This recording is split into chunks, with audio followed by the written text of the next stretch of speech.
આયો ક્યાંથી જો આયો તો મેન દરવાજે આવ્યો.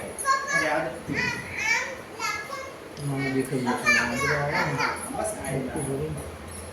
32 33 થોડુંક આગળ જવા દો હજી. હા જવા દો ના ના નહીં જવા દેવું, રવા દો. જવા દો 34 પછી આવ્યો.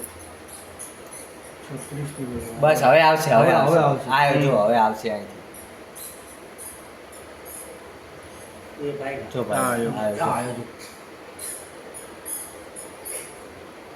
એ આમ ગયો પછી જો પેલી બાજુ પાછળ ગયો આખો. જો પાછળ આવ્યો, પાછળથી આવીને સાયકલ ભટકાણો ને એટલે લોચા પડી ગયા. જો જો એ પડી ગયો ને એટલે એને બચકું ભરી લીધું છે. નહીં તો ના ભરે. જો કેવું બટકું ભરી લીધું, પણ એક જ સેકન્ડમાં જો બે બટકામાં તો એક પેલા પગે ને એક પેલા પગે, પછી પેલો ભાગ્યો. કોઈ ભાગો બિચારે તો કોઈ વિચાર કરો. ભાગવું જ પડે ને. જો હવે આવ્યો નથી ના પછી ના. વિડીયો હા? પાછળ એક કઈ બાદ